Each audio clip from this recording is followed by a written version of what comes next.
In London, the old residence of Queen vocalist Freddie Mercury is up for sale. The Kensington home, which was constructed in 1907, has a bar and a library. When Freddie Mercury died in 1991, the world was devastated by the loss of one of rock's most captivating voices. However, his closest friends had to deal with something far more personal and shocking, as millions mourned the Queen frontman they had loved on stage. What he left in Garden Lodge, his residence in London. The mansion in Kensington, which was hidden behind high brick walls, was more than just Freddie's home. It was his secret world, his haven. And even those closest to him were in full shock at what was found within when the doors were eventually opened after his passing. Stardom from Zanzibar. He was born Farrokh Bulsara on September 5, 1946, in Stonetown, Zanzibar, while the island was still ruled by the British, long before the world knew him as Freddie Mercury.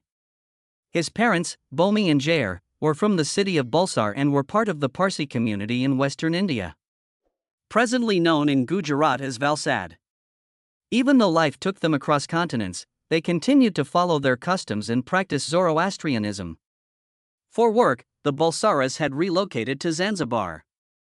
Bomi worked as a cashier at the British Colonial Office, but the introduction of their son's eccentricities and gifts quickly altered their family dynamic. Most people would have thought it strange that Freddie was born with 4 additional incisors, but to him, it was the secret weapon that allowed him to have an unimaginable vocal range. His mouth seems to have been sculpted for music by nature itself. Freddie spent the majority of his childhood in India, even though Zanzibar was his home. He was living with relatives at the age of 7 and was already learning the piano. He was sent to St. Peter's, a British-style residential school close to Bombay, a year later. He first began to blossom there. He gathered stamps during the day. One of his few personal belongings, which is currently housed in the Postal Museum in London, was an interest he received from his father. At night, however, rock and roll ruled his universe. When he formed the Hectics, a school band, at the age of 12, he stood out for his audacity as they performed covers of Little Richard, Cliff Richard, and Elvis. He had the almost uncanny capacity to hear a song on the radio and then immediately play it again on the piano, according to friends from that era. Additionally, Farrokh Bulsara began referring to himself as Freddie while attending St. Peter's. He returned to Zanzibar with his parents in 1963, the name stuck, and the music got deeper. However, the timing couldn't have been worse, and the island was a powder keg. A bloody rebellion against the Sultan's Arab-led government broke out in 1964, known as the Zanzibar Revolution. The Bulsaras were forced to escape after thousands of Arabs and Indians were massacred. Far from the warm beaches of Freddie's youth, their flight brought them to the grey expanse of Feltham, Middlesex in England. They lived in Hamilton Close for a while before moving temporarily to Hamilton Road and then settling into a little home on Gladstone Avenue. England turned out to be the real turning point. After completing his studies at Isleworth Polytechnic, Freddie went on to Ealing Art College, where he earned a graphic design diploma in 1969.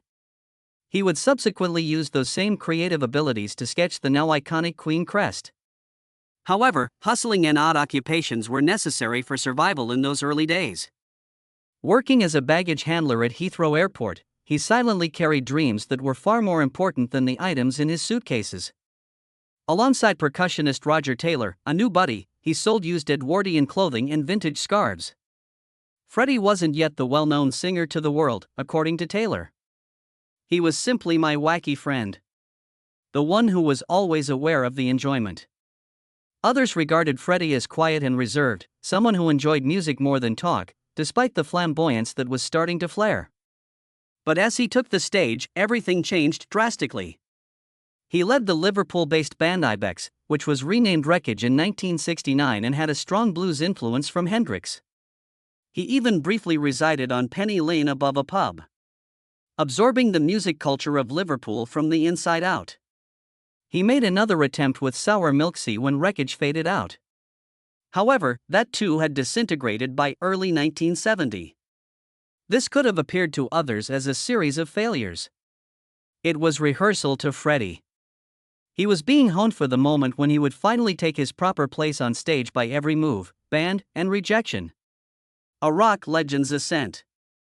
Freddie Mercury had evolved from the bashful art student selling scarves at Kensington Market by 1970. He became the leader of Smile that spring after joining forces with guitarist Brian May and drummer Roger Taylor. The band that would soon take the world by storm was formed when bassist John Deacon joined the lineup a year later. However, Freddie had no intention of settling for just any name. He pressed for Queen while others paused. The word was bold, commanding, and yes, purposefully offensive in his mind. It sounded regal and splendid, strong and universal, he once explained.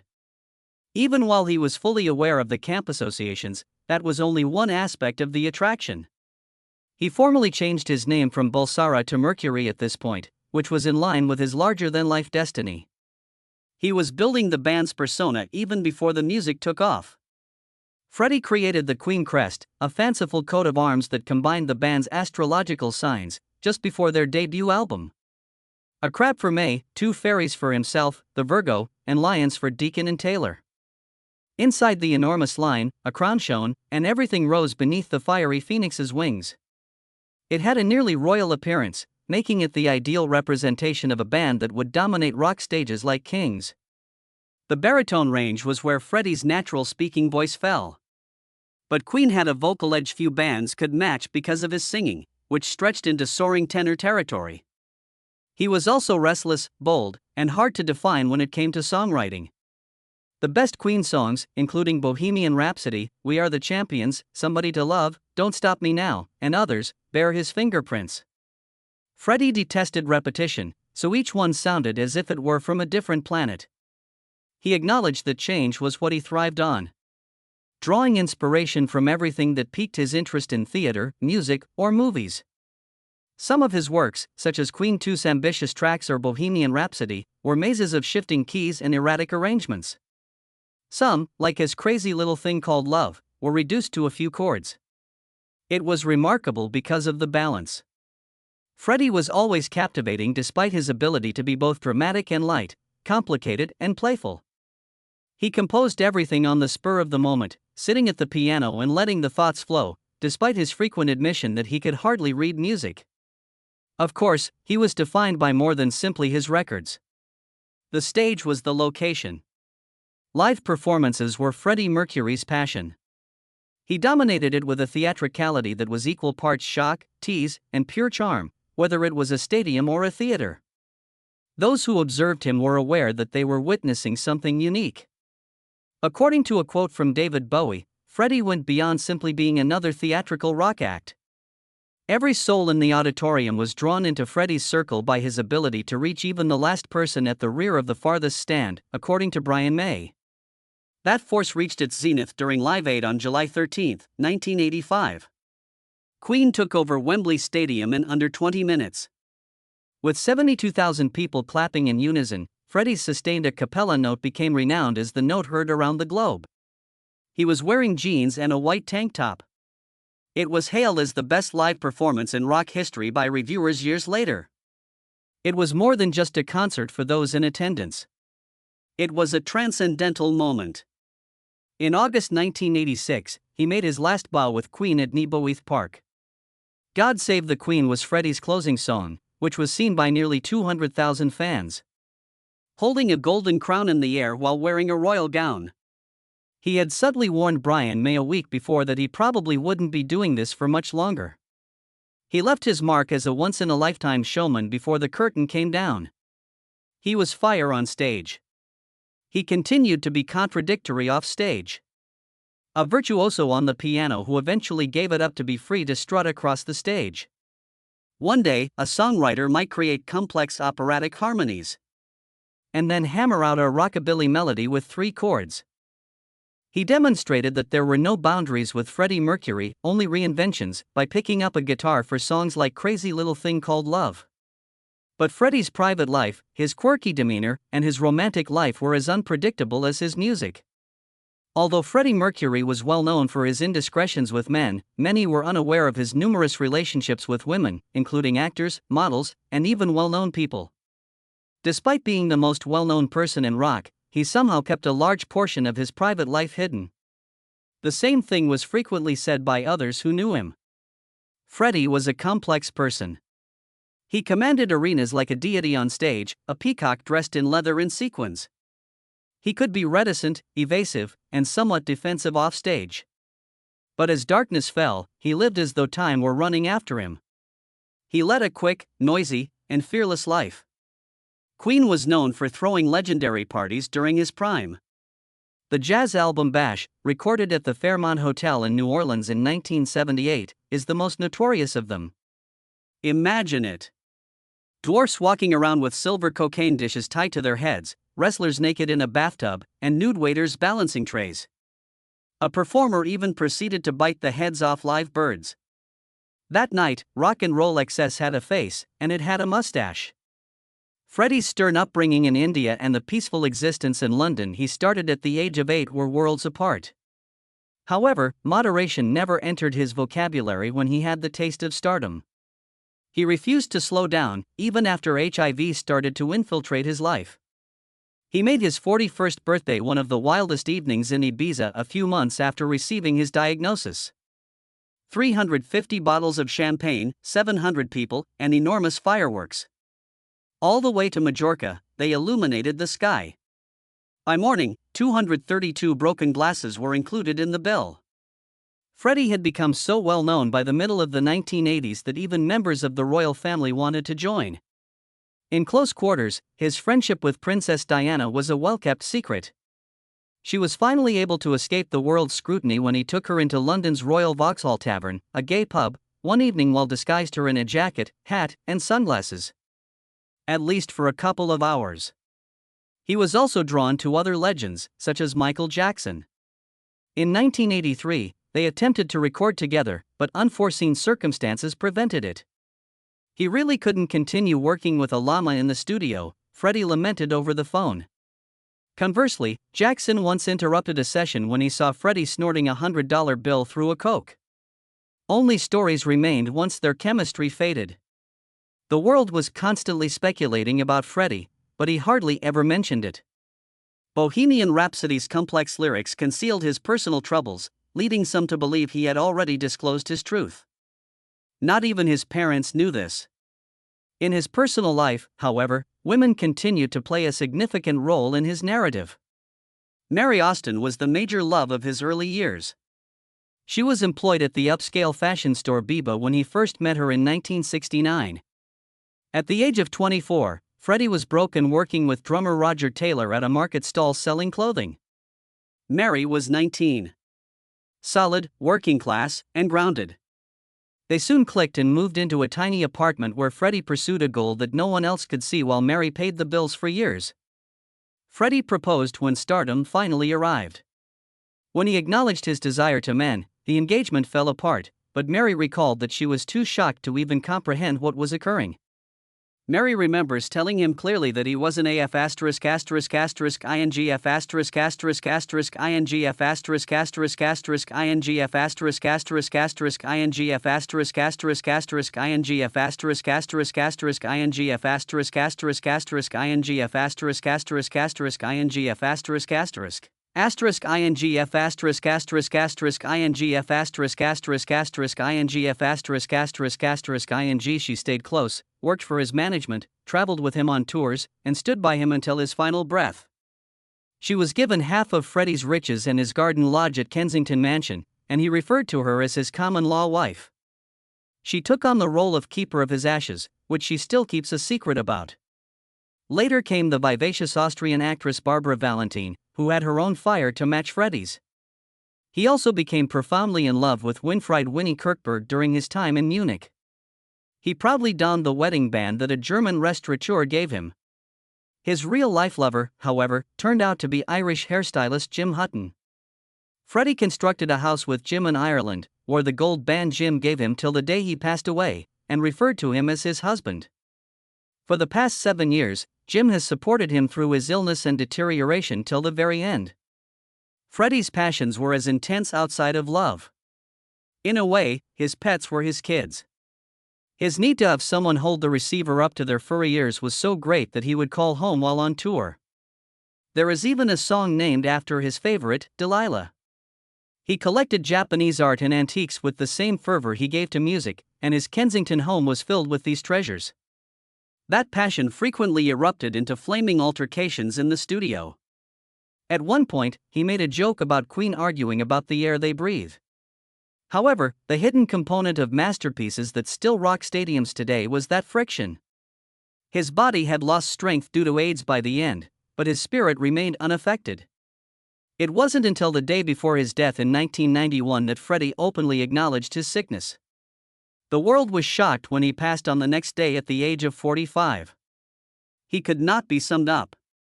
Too large, too ambiguous, and too living. Brian May, his bandmate, could have done it better, though. Freddie Mercury, a singer and life enthusiast. A blaze of paradoxes, Freddie's life was unabashedly tender one minute and explosively furious the next. However, not all of his relationships were based on commitment, despite the love he gave to his cats, his art, and his music. One in particular would leave scars that were deeper than most, and some had strings connected. Loyalty for Sale, the betrayal of Paul Prenter. Freddie Mercury was already well on his way to become one of rock's most charismatic figures by the middle of the 1970s. Behind the scenes, however, a guy by the name of Paul Prenter discreetly entered his life and proceeded to influence, complicate, and ultimately betray Freddie in ways that are still up for discussion. Most people agree that Mercury and Prenter initially crossed paths at a pub in 1975. Prenter was formally appointed his manager 2 years later. Soon after, there were rumors that the two were more than simply colleagues. Although Prenter's brothers would subsequently deny this, claiming it was merely a rumor, other people said they were lovers. It appeared to be going well for a while. Their first 5 years together were regarded as stable, even fruitful. However, fissures started to appear by 1982. Queen took a drastic departure from their typical rock songs with the release of Hot Space, an album infused with funk and disco influences. Brian May and Roger Taylor detested the experimental sound that Freddie was leaning into, and they held Prenter responsible for encouraging Mercury to do so. Tensions increased, the album did not do well, and Prenter's relationship with the other members of the band deteriorated nearly irreparably. But Freddie kept him on board. Despite the growing distance between him and the band, Prenter continued to work for Mercury for a number of additional years. However, loyalty has its limitations, and the fallout was devastating when their relationship ended. Prenter sold The Sun a damaging story. In it, he made Mercury public. Revealed his connection to Jim Hutton. Freddie's closest friends and family were horrified by the betrayal. His brother Ray claims that Paul's resentment stemmed from being ignored while he was dealing with HIV/AIDS. Ray clarified that after years of employment with Mercury, Paul felt abandoned and had little to show for his efforts. It was clear from his words that he felt deceived, desperate, and hurt. Disclosed that Paul had resorted to the documents because he thought he had no other option and needed money for his therapy. Prenter's legacy was marred by that treachery, and for Freddie Mercury fans, it became one of the singer's worst periods. Freddie's public image and the brittle faith he had in people around him were both damaged by that episode with Prenter. His circle narrowed, his guard went up, and his demand for isolation became even more intense after such a betrayal. Because of this, only a select handful would ever see the reality of what he was going through as his health started to deteriorate. The last curtain call. Freddie Mercury had a unique way of living. Exuberant, boisterous, and unreservedly unique. He was the epitome of theatrics on stage. Clad in dazzling costumes, they commanded arenas and had voices that could reverberate into the sky. However, Freddie created a very guarded hidden world behind all that color and fire. Only a small number of people were permitted to enter behind those towering gates, and even fewer were aware of the true nature of his last years. One of the greatest voices in the world had passed away by November 24, 1991. Not only was Freddie Mercury's passing shocking to many, but so was the extent to which those outside of his immediate circle had truly known him. The Brit Awards in 1990 were the last time fans saw him perform live with his Queen bandmates. Then Freddie started to retreat, sinking deeper into the darkness of his Kensington haven, Garden Lodge. His long-standing friend Mary Austin, his partner Jim Hutton, and his aide Peter Freestone were the only people he allowed inside. The reality was not lost on the other members of Queen. Although they were aware of their bandmates' illness, Freddie never encouraged them to discuss it. For years, rumors had been circulating. He was tested for HIV as early as 1986, according to tabloids like The Sun. However, nothing was ever verified, and Freddie maintained complete control over the story to the very end. The world didn't hear it from him until November 23, 1991, the day before he passed away. A statement that Freddie had written on his deathbed was made public by his publicist, Roxy Meads. He disclosed that he was dealing with AIDS and had tested positive for HIV. Freddie clarified that he had decided to keep this a secret in order to preserve the privacy of his loved ones. It was time for his fans to learn the truth, though. He called on everyone to join him, his medical team, and the global community in the fight against the illness. Freddie Mercury vanished 24 hours later. He was only 45. His statements were significant not only because of who he was but also because of the moment he spoke. The threat of AIDS was quite real in the early 1990s. There was no remedy, and anyone connected to it was stigmatized. In the face of that anxiety, Freddie's public declaration of his reality was not only stunning, but also defiant. The remaining members of Queen later acknowledged that they had been aware of Freddie's illness but had never asked him about it.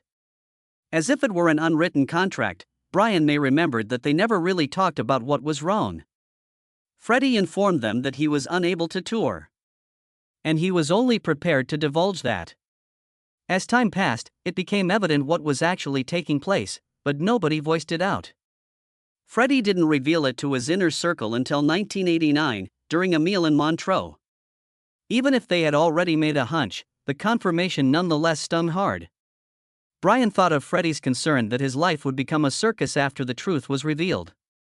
He didn't want to be portrayed as a victim or receive compassion.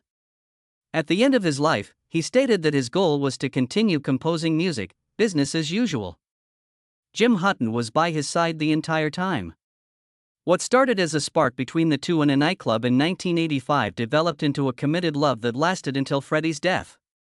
The couple lived a secluded life away from the spotlight at Garden Lodge, even displaying their love to one another by donning wedding rings. Jim went on to say that their relationship was their and theirs alone. Wasn't for everyone to analyze. When Freddie Mercury took his last bow at Garden Lodge on November 24, 1991, his body succumbed to bronchial pneumonia caused by symptoms from AIDS. After a protracted battle with lung cancer, Jim Hutton passed away at the age of 60 in 2010, almost 20 years later. Even though the public was always watching Freddie's life, he made the decision to pass away how he wanted. And during those final days, he demonstrated once more that he knew how to make the last bow even in the absence of lights, sequins, and loud audiences. Freddie Mercury's closest pals were stunned by what they discovered at his London residence. The world grieved Freddie Mercury when he died in 1991 within his cherished garden cottage. However, what he left behind within Kensington's tall walls was something completely different. A house that seemed more like an extension of his soul than a physical structure. It remained unaltered for 30 years, a record of Freddie's uniqueness, taste, and brilliance. And it astounded everyone as much as the man himself had when they finally got a sight of what was within. At the height of Queen's stardom, in 1980, Freddie spent £500,000 on the Georgian-style home that soon became known as Garden Lodge among friends. It would become his haven at 1 Logan Place. It was not merely an address. Freddie constructed a sanctuary behind the now famous green door that reflected all of his contradictions. Victorian style blends in perfectly with Japanese serenity, and the place is both lavish and private, noisy and serene. Freddie's closest confidant and ex-fiancée, Mary Austin, recalled the first time they entered that green door. The house immediately seemed peaceful to her, like a real artist's home. Freddie's flamboyance, however, was evident everywhere. He would put on his white sneakers, hone his mustache, and change into the unstoppable force that dominated stages all around the world in his mirrored dressing room.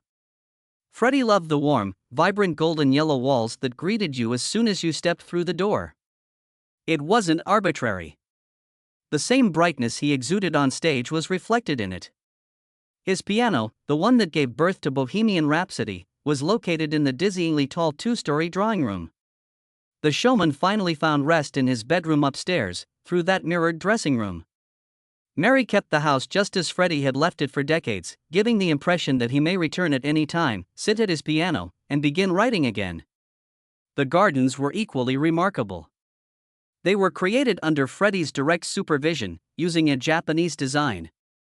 Soft pink blooms adorned the magnolia trees. The entire area exuded an unearthly tranquility thanks to the sculpted topiary and water features in the background.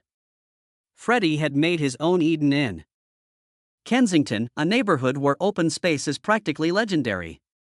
Both his music area and the bar where he hosted his closest pals had views of the lawn.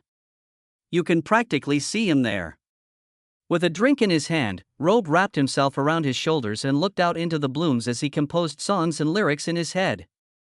However, Garden Lodge was more than just a residence. It turned into Freddie's treasure vault. When Mary finally decided to sell the house, she initially donated the money from the sale of more than 1,500 of his belongings to AIDS charities through Sotheby's. Among the artifacts were the velvet robe used by Street Edward during Queen's Magic Tour in 1986 and the iconic copy of his crown. In a playful reference to his status as the self-proclaimed king of rock, Freddie had smiled as he slipped into both. His career's most recognizable pictures are still of him with his arms outstretched and his crown sparkling in the stage lights. Fans were able to see even more. The exact items that had occupied Garden Lodge for decades, colorful stage costumes, and handwritten lyrics to songs that characterized a period. However, the green garden door itself was maybe the most startling item. Covered with years' worth of fan tributes, love letters, gratitude notes, and confessions written by random people who thought they knew him. It sold for an incredible £412,750 when it was put under the hammer, which was almost the same amount Freddie had spent for the entire house in 1980. When the home was eventually listed in 2024, its value had skyrocketed to more than £30 million. The mansion had been a pleasure to live in, Mary acknowledged. Overflowing with recollections of music, laughing, and peaceful moments. She wished that the next person to enter through the green door would experience the same sense that she and Freddie had, that it was more than just a home, but a haven for love and creativity. Garden Lodge wasn't intended to disappear into obscurity. It was constructed, organized, and inhabited with the same rhapsody that characterized Freddie Mercury. It was as bold, compassionate, and timeless as his music. It will also continue to attract people for decades to come, much like the man. A constant reminder that Freddie's influence extended beyond the stage. Everywhere he touched, it thrived. Have you ever been a Queen fan? Tell us in the comments section below. Remember to subscribe, like, and share. Click the following video that appears on your screen as well. You'll like it.